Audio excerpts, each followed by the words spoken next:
invite our legislators to come up to the podium to have a few brief remarks. As you know, in just a few moments, we're going to have a few hearing conversations about textbook publishers in California and the importance of diversifying what are in the books that our California students see. I want to thank all the legislators who are here, my co-chair, Senator Limon, who will be making a few remarks. Look, it is proven that when students see images that look like them or content about their experience, they do better, academically and socially. We have a wonderfully diverse student body in California, and many of our textbooks haven't kept up with that diversity. This is a chance to diversify those narratives.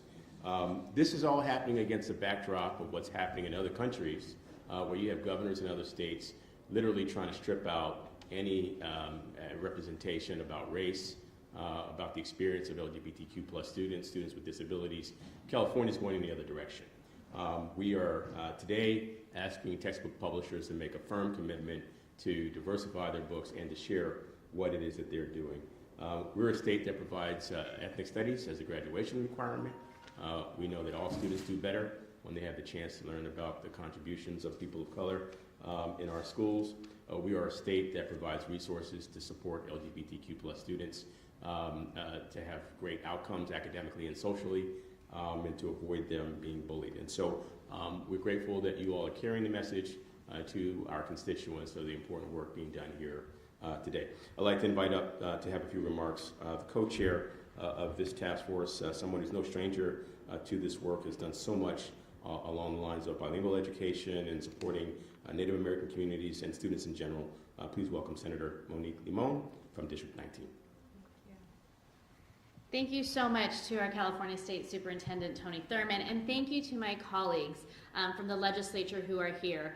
As someone who's been an educator prior to getting to the California legislature, I know what it's like to be in a classroom in both higher ed and K through 12, and I know what it's like for students to see, to read, to interpret, and to have dialogue about the material and literature that they read. And I know how important it is for them to see their lived experiences reflected in a variety of ways through literature. When I first got to the legislature, I worked on an issue that was very important to me. I realized that I grew up in the Santa Barbara area. I went to public schools, and these are lands of the Chumash people, Native people. And I knew about the Chumash, but it was really third person, and I realized that it wasn't in our books, in our curriculum.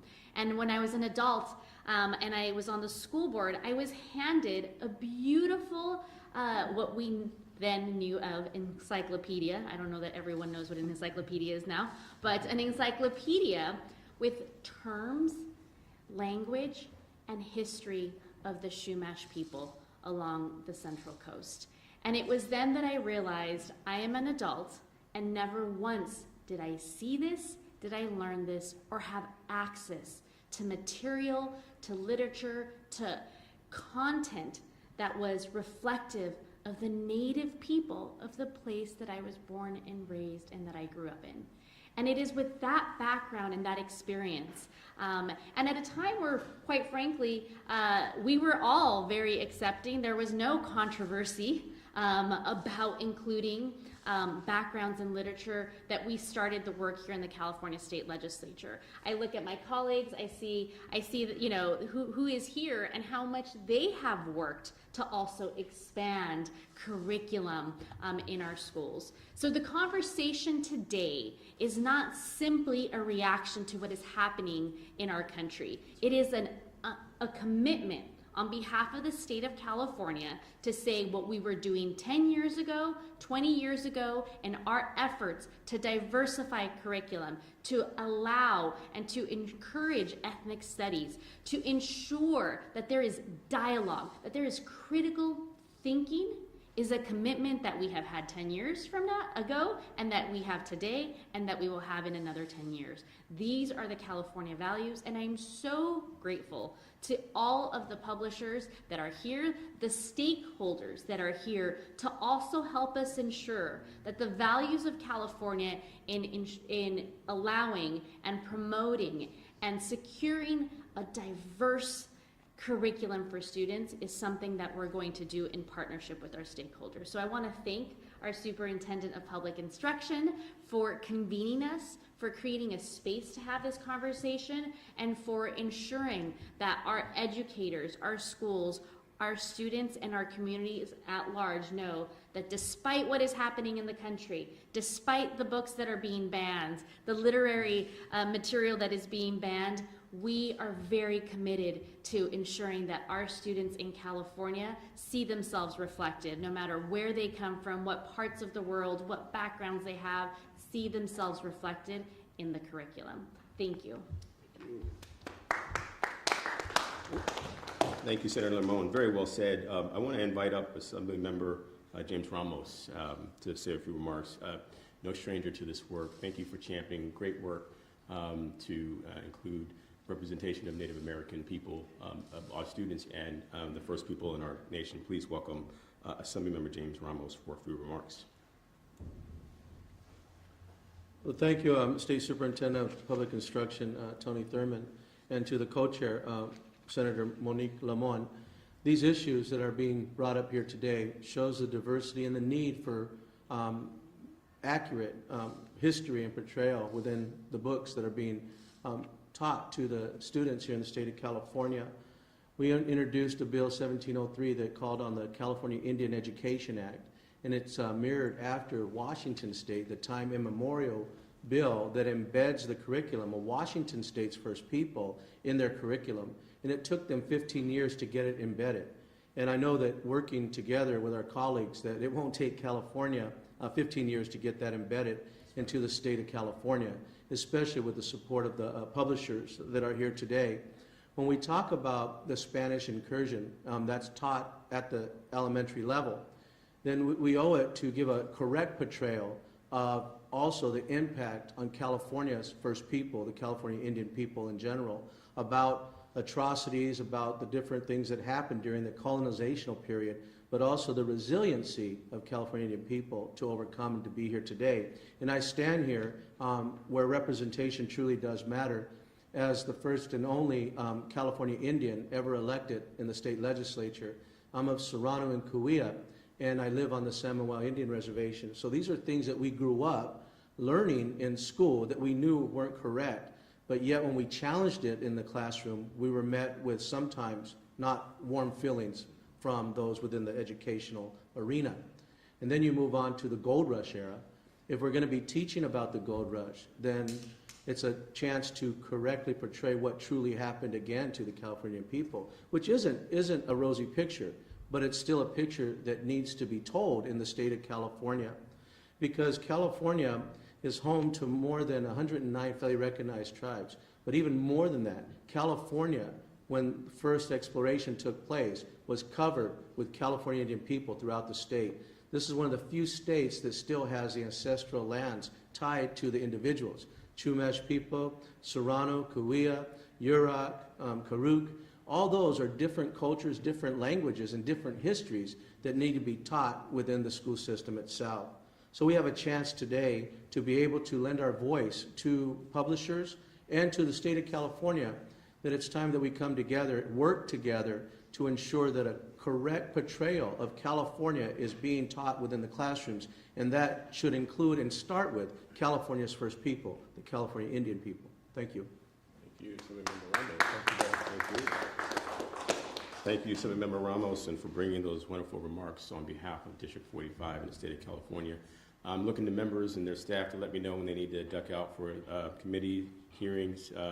Until then, we'll continue with the order that we have. Next up, Assemblymember Corey Jackson, District 60, who many of you have met, who has brought forward legislation that would address some of the issues that are coming forward with book banning. Please welcome Assemblymember Jackson, Dr. Corey Jackson.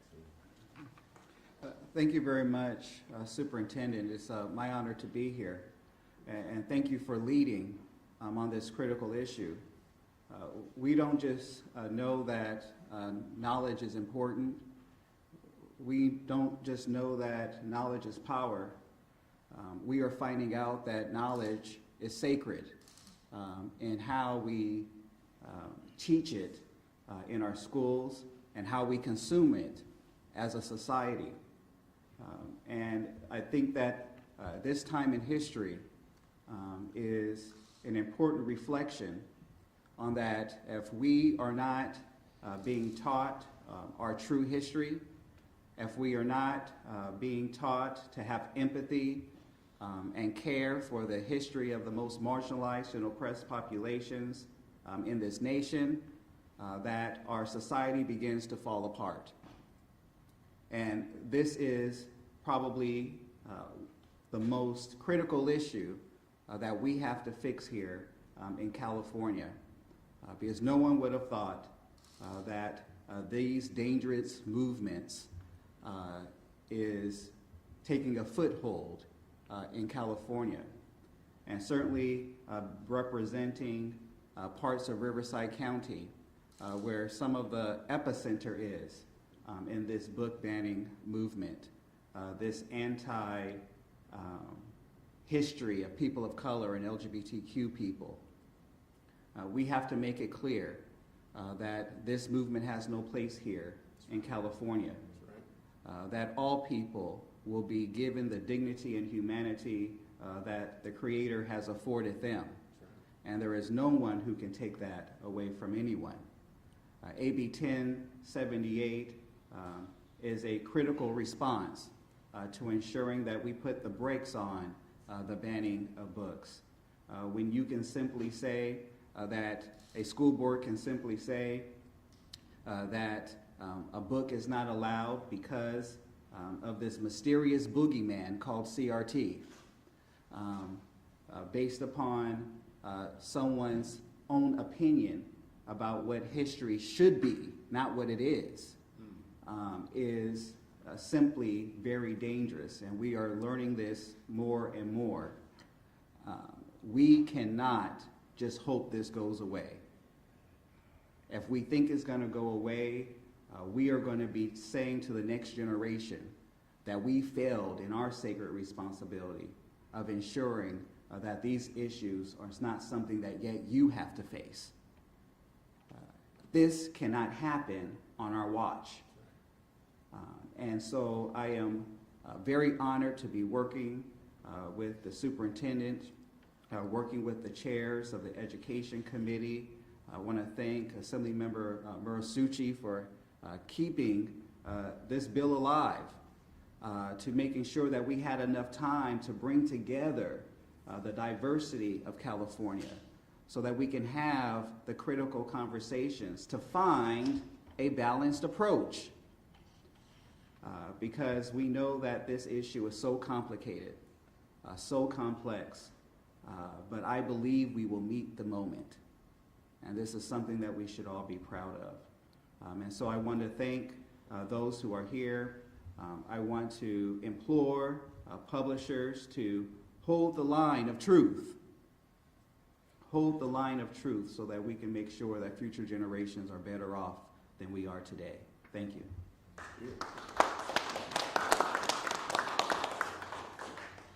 Thank you, Assemblymember Jackson. I'm so grateful for Assemblymember Rick Chavez-Zuber from the 51st District for many years has been lifting up examples of ways that we support all students, but especially supporting our LGBTQ+ students. And because of your leadership, there is much that is in legislation. Please welcome Assemblymember Zuber.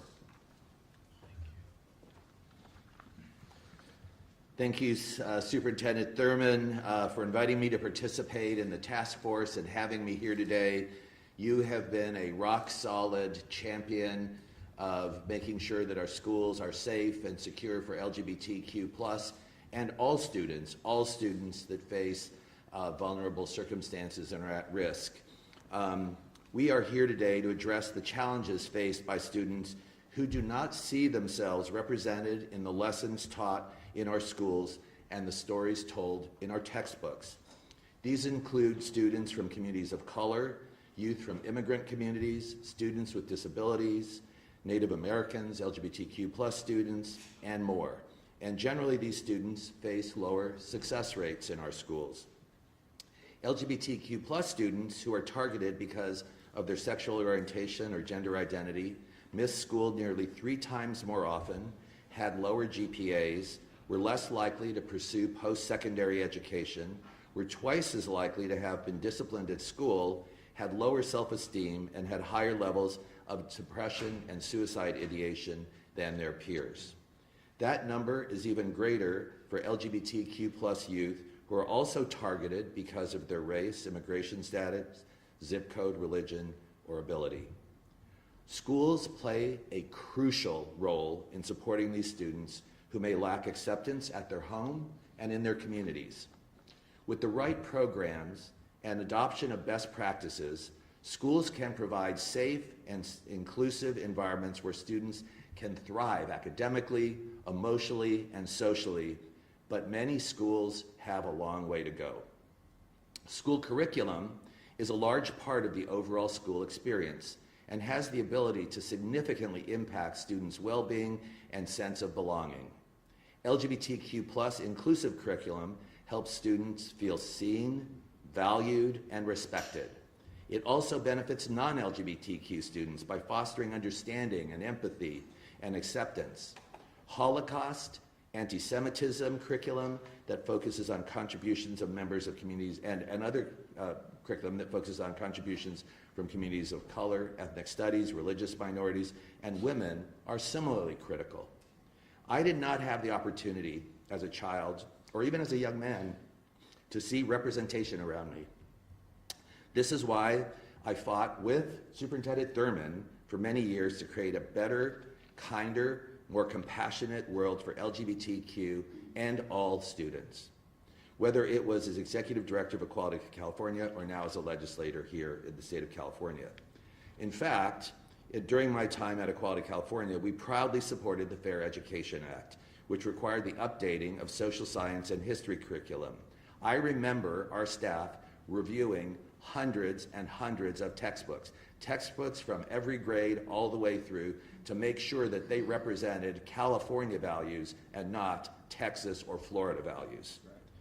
And now as a legislator, I've authored AB 5, the Safe and Supportive Schools Act, an act that was actually handed to me by Superintendent Thurman because we worked with him on earlier versions and the legislation that is getting us here while I was when I was at Equality California, and that provides the training that teachers want and need to support LGBTQ and all students. I'm grateful for the support and sponsorship of the superintendent, as well as Equality California, CFT, and the California Teachers Association. These initiatives promote inclusivity, diversity, and accurate representation, contributing to a more accepting, and inclusive learning environment. However, school boards, in many cases, are facing challenges and protests around inclusive curriculum. That is exactly why the existence of this task force reflects the reality that oversight of curriculum implementation is critical and needed. Oversight of curriculum implementation is critical to ensure that all students are seen, respected, and valued. Representation is crucial for youth who may feel that they are all alone. We hope this effort provides school boards and communities with the resources and the transparency that they want and deserve. And I hope that this process will also focus on the oversight of the school districts that have been captured by those who use race, immigration status, LGBTQ+ status, and more to stoke hate and fear and achieve unrelated political goals. The state must play a role in overseeing these districts and protecting these kids and families and even teachers in these districts. By working together and providing critical support for our students, educators, administrators, and school boards, we can make a significant difference in the lives of future generations. Let us continue this effort to create an inclusive educational environment where every student feels valued, accepted, and empowered to succeed. Thank you, Superintendent, for bringing us all together. Very grateful for what you're doing. Thank you, Assemblymember Zuber. We are honored that we have the chair of Assembly Education Committee here, who is a champion of all things education, funding for our students, looking at school facilities, and of course, ensuring that there's a diverse representation of our students. Please welcome from the 66th District, Chair of Education, Assemblymember Al Mirasucci. Thank you very much, Mr. Superintendent, and good morning, everyone. I am so proud to join this task force. Thank you to the superintendent for your leadership on this very critical issue. And I'm proud to stand with this task force, which represents the diversity, the beautiful diversity that is the state of California. As the chair of the Assembly Education Committee, I know how critical it is that our instructional materials reflect that beautiful diversity that is the state of California. And so I look forward to working with this task force to ensure that all of our textbooks, all of our curricular materials used in our classrooms do teach the histories of our diverse Californians.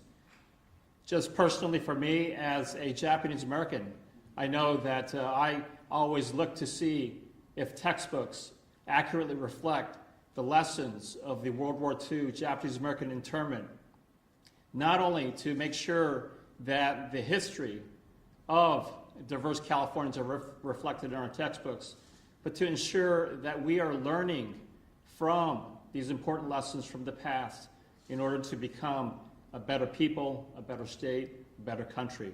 And so, again, thank you for inviting me to join this task force. Look forward to working. Thank you. Thank you, Chair Mirasucci. And we're excited to hear from District 18, the mighty District 18, Assemblymember Mia Bonta, who has been a champion on so many issues, whether it be literacy, early education, equitable funding for students of all backgrounds, including students of color and low-income students, and of course, a champion for ensuring the diverse representation in our books for our students. Please welcome Assemblymember Mia Bonta. Thank you. Thank you so much, Superintendent, and I really want to recognize your leadership, your steadfast leadership in making sure that California's children are taken care of in all of their beauty with the creation of this task force, especially, and I'm thankful to be able to serve on it. I'm Assemblymember Mia Bonta, and I get to proudly say that I represent the people of Oakland, Alameda, and Emeryville.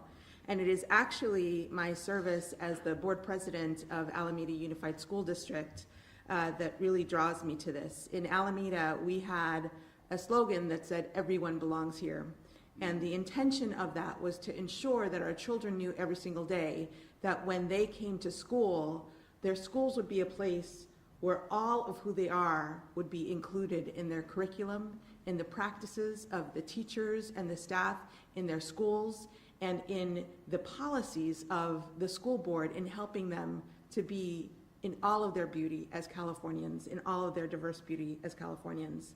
And I'm appalled in this moment today to see the recent actions of school boards across the country, and right here, unfortunately, in the state of California, to essentially ban our books that tell those stories. And more broadly, that we are messaging to our children that today is not your day to be all of who you are, to have all of your history and all of your beauty represented when you go to school. Nearly 1,500 books were banned across the country, and teachers and librarians were threatened with jail time for shelving the wrong book. Temecula School Board recently blocked a history book textbook because it supported materials that mentioned civil rights leader Harvey Milk. Since my time in the legislature, I have worked on legislation to support books and to increase literacy. I was a librarian, put myself through college as a working librarian, and these actions around impeding our ability for our children to be literate, to be civically literate, hurts my heart more than anything else. And yesterday, I put forward legislation to address partially this issue. AB 1352 would expressly prohibit school boards from taking any action that contradicts any existing law requiring a district to have inclusive policies, practices, and curriculum. I think it works very well in hand with the legislation that Assemblymember Jackson is putting forward, because this is about the entirety of our system. This is about addressing systemic bias at its whole. I'm thankful that this task force will lead us in that direction. I have the tool of legislation to be able to move that forward, and I'm looking forward to working with this task force and the superintendent in so doing. Thank you. Thank you, Assemblymember Bonta, for your legislation, and Assemblymember Jackson for your legislation. Thank you to all my colleagues for your comments. We would be happy to take any questions that you have for any members of the task force. They all spoke so well, didn't they? And we want to encourage them to share those same remarks in our hearing, just a few paces away from where we stand. But if there are any questions from the media, we'd be happy to take them at this time. Hi, Mackenzie Mays with the LA Times. You talked about how we already have standards, and we know that they're among the highest standards as far as inclusive instruction goes in the country. So what will this actually do, I guess? Can you enforce anything, or is this just reiterating what we already do as far as the task force goes? Yeah, I invite any of the members to share their thoughts, but this goes beyond what might be in a standard. This has to do with what young people see when they see a book or they read about a story. And sadly, we still have in textbooks all across this country, textbooks that provide a representation or stories that don't include representation and that aren't accurate. I appreciate my colleague, Assemblymember Ramos, who's continued to talk about the need to provide accurate history about the experience of Native Americans as an example. And so this is an opportunity for textbook publishers to make a public commitment to say that what they put in their books will reflect the diversity of our kids. To simply say that what they care about, their bottom line, will line up with what we care about, what our kids are learning and how they see themselves, and that they'll do better as a result. And as you'll hear from one of our witnesses today, the great Dr. Joe Johnson, you will hear that doing just this actually will increase the bottom line for many of these companies. So it's a win, win, win. So we're asking for a public pledge today.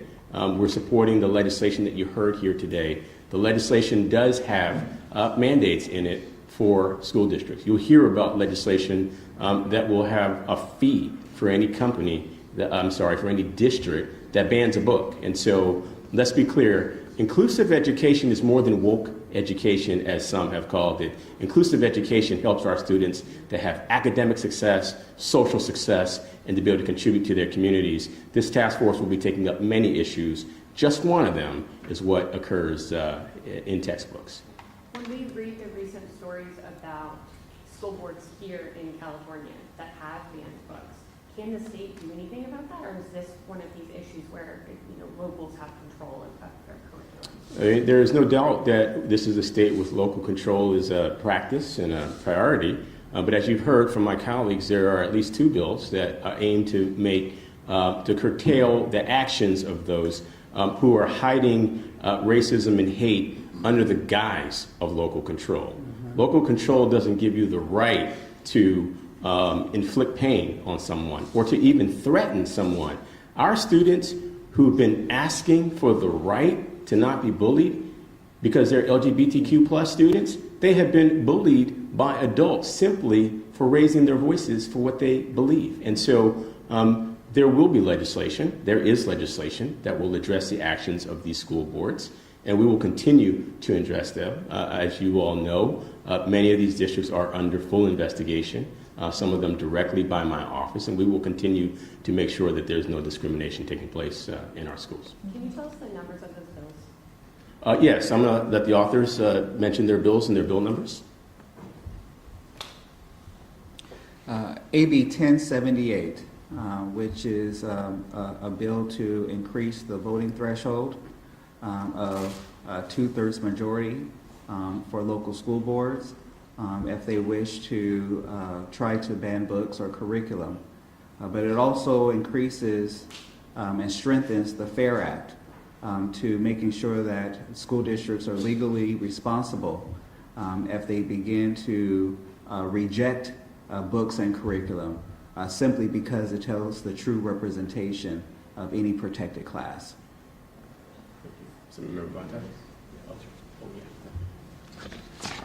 AB 5 is the Safe and Supportive Schools Act.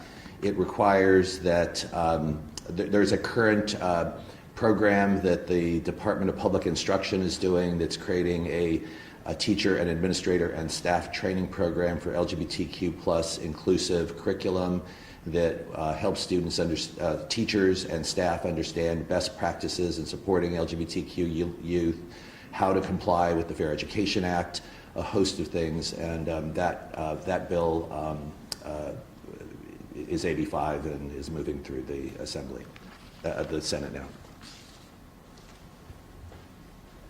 And I have AB 1352, which seeks to ensure that school boards enact when school boards violate the laws of our land that focus on inclusive practices, curriculum, and systems that they essentially have to do that. So it says if there's a law like the FAIR Act in place, that school boards actually have to follow that law to support inclusive practices.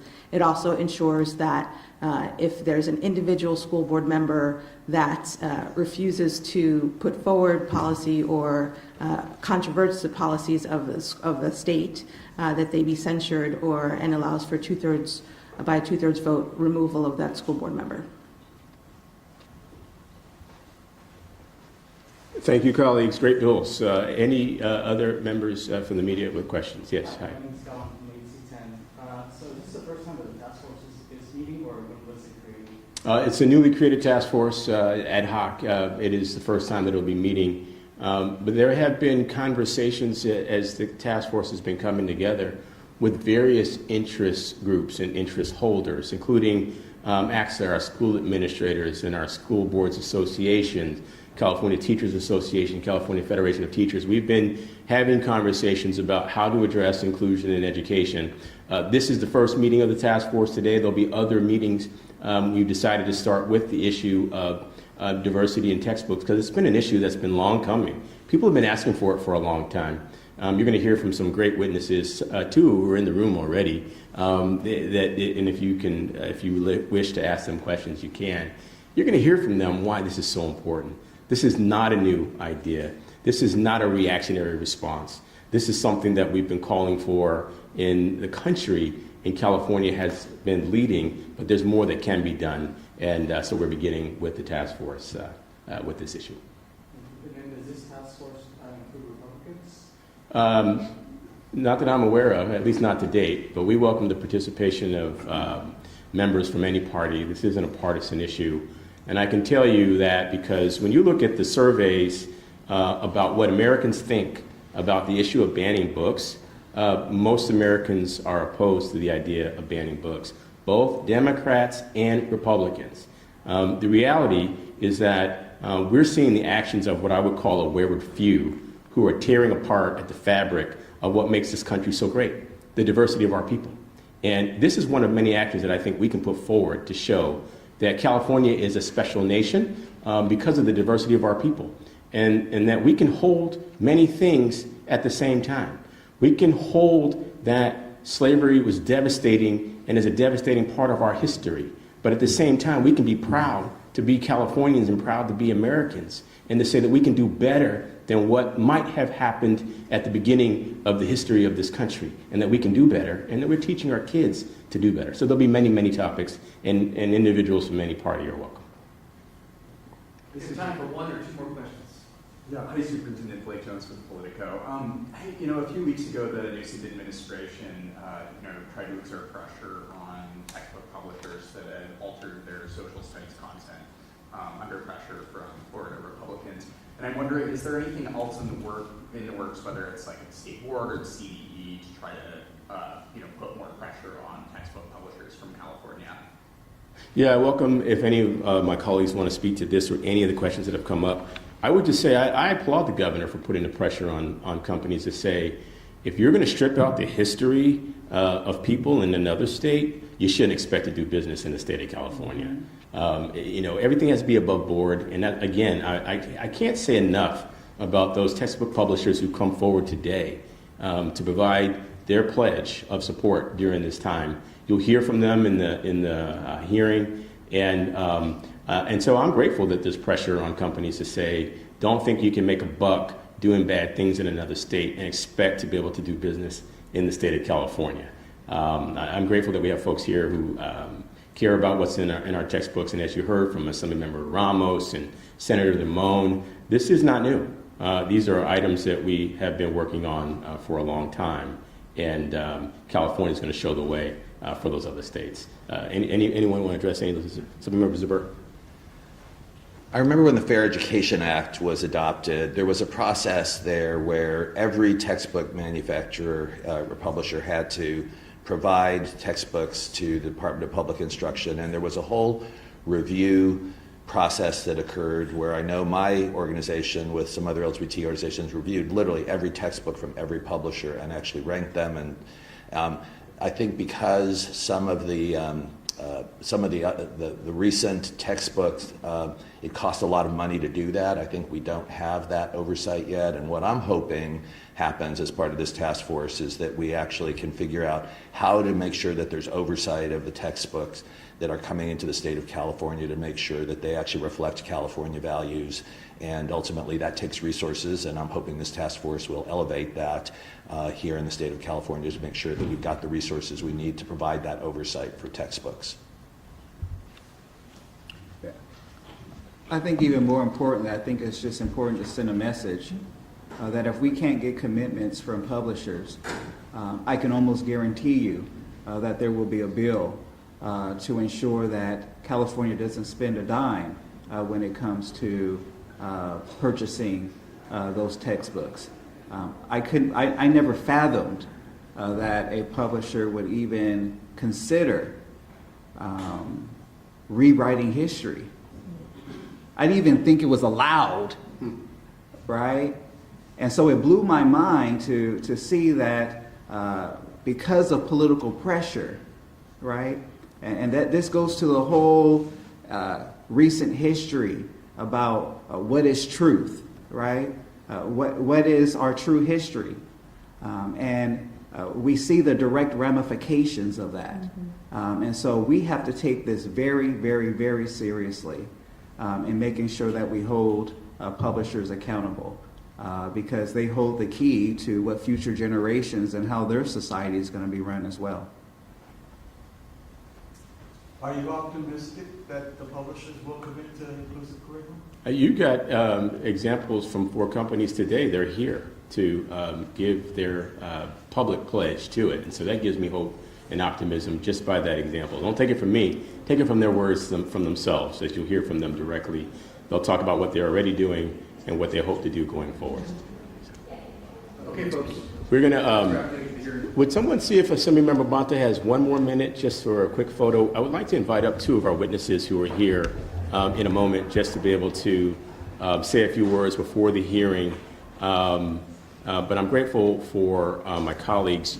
You know, it's always busy in the legislature, and members are going to be running back and forth in between hearings, and while they're all present, I'd love to take a quick photo with all the members while we're together, and Assemblymember Bonta.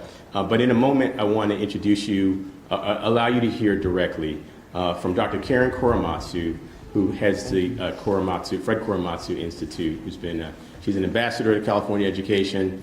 She has helped us to steer ethnic studies for Californians. And then I want you to hear from Dr. Joe Johnson, who has been helping us to steer this conversation about how it's good for students, how it's good for the companies. His research is cutting edge, and I want you to have a chance to hear from them. We'll take one quick photo, and then you'll hear from a few remarks from 2 of our witnesses who are here. Senator, if you could.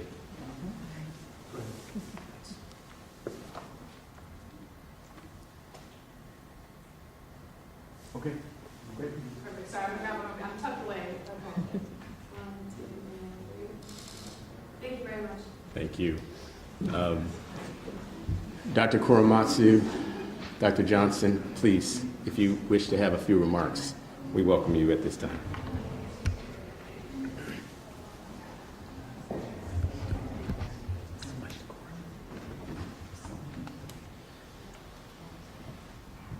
Good morning, everyone. Thank you, Superintendent Thurman, and also for creating this task force.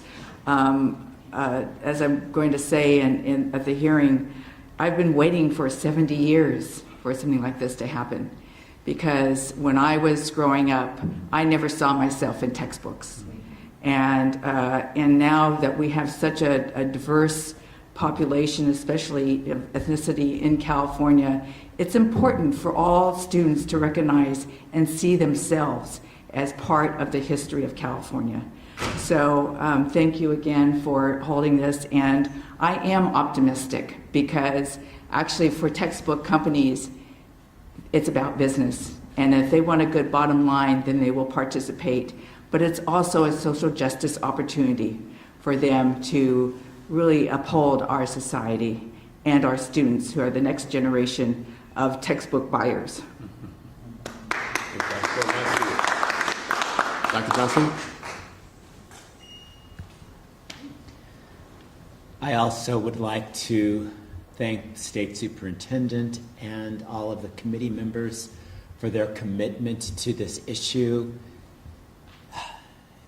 It hurts to think that in our nation that people who call themselves educators don't recognize that we have the opportunity through education to create the beloved society where every individual is valued and appreciated and respected, and that we as educators have a sacred responsibility to build that beloved responsibility through what we teach each and every child.